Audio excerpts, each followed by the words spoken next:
At Rama's request, Vasishta narrated the following story. Once upon a time there was a king named Bhagiratha, who was devoted to Dharma. He gave liberal gifts to the pious and holy ones, and he was terror to the evildoers. He worked tirelessly to eradicate the very causes of poverty. When he was in the company of the holy ones, his heart melted in devotion. Bhagiratha brought the holy river Ganga from the heavens down to the earth. In this he had to encounter great difficulties and propitiate the gods Brahma and Shiva, and also the sage Jahnu. In all this he suffered frequent frustrations and disappointments.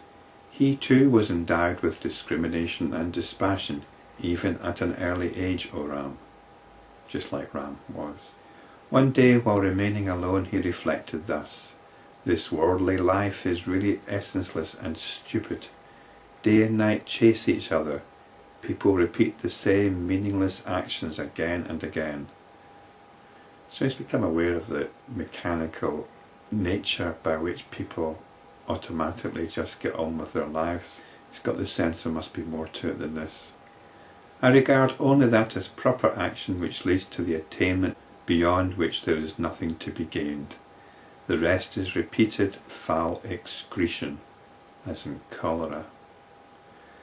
Apparently, the excreta of cholera victims is gut-wrenchingly foul.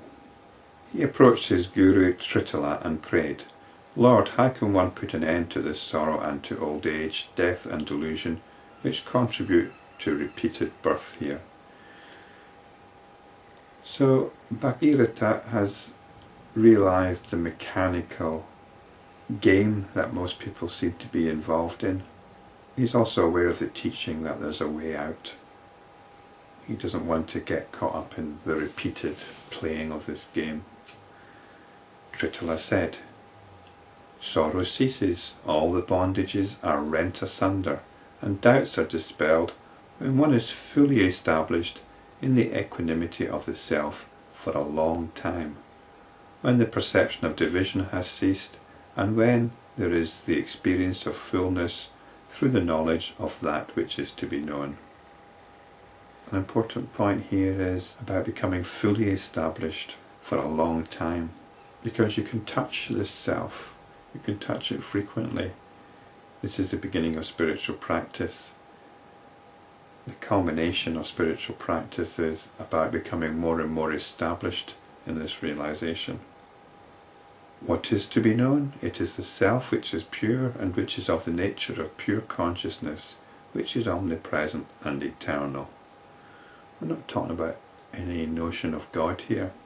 We're talking about the nature of consciousness, the nature of consciousness by which you're watching or listening to this video, by which you're thinking your thoughts, your criticisms, or otherwise. Bhagiratha asked, I know that the self alone is real and the body, etc. are not real, but how is it that it is not perfectly clear to me? Tritala said, such intellectual knowledge is not knowledge. Bhagiratha obviously is familiar with the teachings, the yogic teachings, that there is a way out of this mechanical approach to life, but it's only intellectual. Tritala goes on, unattachment to wife, son and house, equanimity in pleasure and pain, love of solitude, being firmly established in self-knowledge, this is knowledge, all else is ignorance. Only when the ego sense is thinned out does this self-knowledge arise. If your identification is with being a husband or a wife or a parent, then, just like identification with anything, if that identification is strong, then how can consciousness free itself? How can consciousness once again identify with itself?